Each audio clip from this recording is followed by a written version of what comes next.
Farage. Well, good morning, and what a privilege to address the three great presidents of the European Union on behalf of my group and on behalf of UKIP, which topped the poll in the United Kingdom.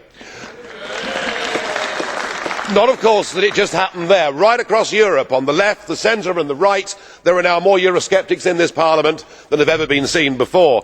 So imagine my surprise on the 27th of May as I headed to the Conference of Presidents meeting in Brussels, where the leaders of all the European groups sat in a room, and I wasn't sure, would they be nice to me?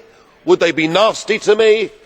Would they accept that something fundamental had changed? Oh no, it was business as usual.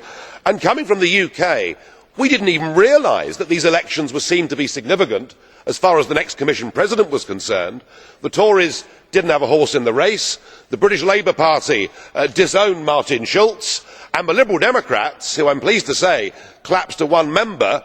Had you put old Verhofstadt on the British television, they'd have lost the lot. So we were pretty unaware. We were pretty unaware of what was going on. A victory for democracy? I'm not sure. The loser? Who's the loser? Martin Schulz. He's become the President again of the European Parliament. It all looks like a bit of a stitch-up to me. Dave obviously misunderstood the mood, not understanding this, and after some initial encouragement from a few other member states thinking they might block Mr Juncker, he then ran into the new golden rule of EU politics, which is when Mrs Merkel speaks, the other heads of state obey. And the support for us simply melted away. You would have thought when in a hole stop digging, but no, Dave kept on digging away. And I must say, as the final vote approached, it began to feel a bit like the Eurovision Song Contest, where it doesn't really matter how good the British entry is, such is the dislike of our country around much of Europe, that we're always going to lose. I wonder what the prospects are now for renegotiation. Well, Mr Juncker has had a rough ride in the British press. We're told that he drinks cognac for breakfast. I know that is not in the UKIP manifesto, I promise you. We're told he's Juncker the drunker. We're told he's a smoker. My God, isn't that awful? Some have even said that he drinks endless cups of black coffee, which is why he looks so old. I can't see him being in any mood to concede. And back to Mrs Merkel. She made it clear after the summit, when Cameron challenged the principle of ever closer union, she very gracefully said that we're all allowed to move at different speeds towards ever closer union, but we must continue in the same direction.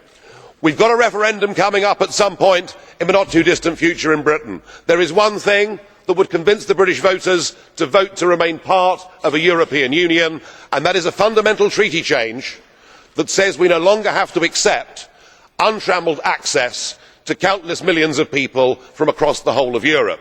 We need, and the British people demand, 80% of them want us to get back control of our borders so we can choose who comes to Britain. Now, having lost in the last vote in the Council of Ministers, we're going to need to do this, to succeed with this, to end total free movement. We're going to need the support of the European Parliament. Are you going to help Britain to end the free movement of peoples? I don't think so. Are we going to win 28-0 in the Council of Ministers? I don't think so. It isn't going to happen. We're whistling in the wind, and we are closer now to exit than ever. And for the rest of the EU, I suspect the next 5 years will bring endless misery for the southern Mediterranean Eurozone countries.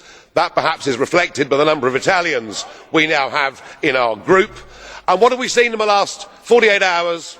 We've seen naked militarism, with the EU flag being virtually goose-stepped round the yard. We've seen the European anthem, and actually, I'll tell you this, we now, the Eurosceptics, are the progressives. These two gentlemen had nothing to say today. It was the usual dirge-like dull, looking back to a model invented 50 years ago, and we're the ones that want democracy, we're the ones that want nation state, we're the ones that want a global future for our countries, not to be trapped inside this museum. Thank you.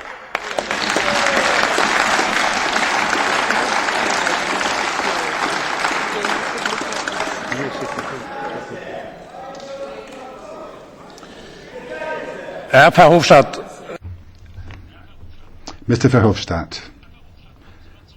Mr Verhofstadt, please settle down. Mr. Lamberts, to you. Do you accept a question from Mr. Lambert? Mr. Farage, what are you doing here? What I heard is basically the speech of the opposition. Mr. Verhofstadt. Mr. Verhofstadt, I'd like some respect, please. Mr. Farage, what are you doing here? What I heard is the speech of the leader of the opposition in the House of Commons. If you want to hold that kind of speech, get elected there. What are you doing here?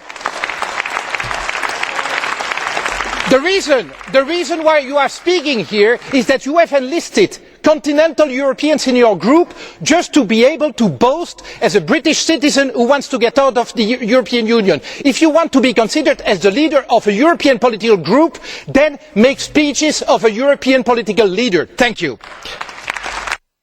Well, Mr. Lamberts, I have to say, you sound like somebody from the old communist era saying that if anybody else has a different point of view, clearly they're mentally ill or there is something wrong with them. What you're going to have to get used to, all of you, is the idea that across the political spectrum there are now more Eurosceptics in this Parliament than there have ever been, and many of them do not subscribe to ever closer union. They don't subscribe to that flag. They don't want a European anthem. They want a modern Europe where we can trade together, cooperate together and have mutual respect for each other. And I'll tell you this, Mr. Lamberts, don't worry too much about my presence, because within the next 5 years I won't be here. All right?